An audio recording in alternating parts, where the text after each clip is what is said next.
നിങ്ങളൊരു വണ്ടിനെ റണ്ണിങ്ങിൽ ഓവർടേക്ക് ചെയ്യാൻ നോക്കുമ്പോൾ ഫുൾ ആക്സിലേറ്റർ കൊടുത്തിട്ടും ഓവർടേക്ക് ചെയ്യാൻ പറ്റാത്ത സിറ്റുവേഷൻ ഉണ്ടായിട്ടുണ്ടോ?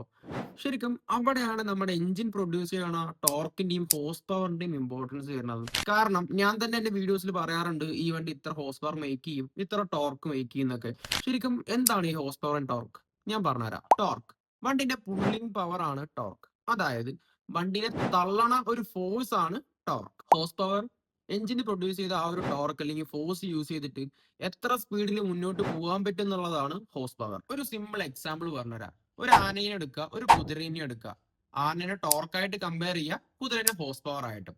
രണ്ടാളുടെ മേലെയും ഒരു 300 കിലോ വെയിറ്റ് വെച്ച് കൊടുക്കുകയാണെന്നുണ്ടെങ്കിൽ ആനയ്ക്കായിരിക്കില്ലേ പെട്ടെന്ന് മുന്നോട്ട് പോകാൻ പറ്റുണ്ടാവുക. കാരണം കുതിരനെ കമ്പയർ ചെയ്യുമ്പോൾ ആനയ്ക്ക് നല്ല സ്ട്രെങ്ത് ഉണ്ട്.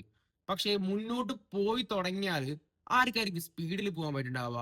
അഫ്കോഴ്സ് കുതിരയ്ക്കാണ്. അത് തന്നെയാണ് ഇവിടെയും. ടോർക്ക് എന്ന് വെച്ചാൽ വണ്ടിക്ക് കിട്ടുന്ന ഫോഴ്സും ഹോഴ്സ് പവർ എന്ന് വെച്ചാൽ ആ ഫോഴ്സ് യൂസ് ചെയ്തിട്ട് മുന്നോട്ട് പോകാൻ പറ്റുന്ന സ്പീഡും. ഞാനൊരു ക്വസ്റ്റ്യൻ ചോദിച്ചോട്ടെ. നാളെ നിങ്ങളൊരു വണ്ടി വാങ്ങിക്കുകയാണെന്നുണ്ടെങ്കിൽ ഏതിനായിരിക്കും കൂടുതൽ പ്രിയോറിറ്റി കൊടുക്കുക? എഞ്ചിൻ പെർഫോമൻസിനാണോ അല്ല വേറെ ഏതെങ്കിലും ആണോ? ഏതാണെന്നുള്ളത് ഡു കമന്റ്.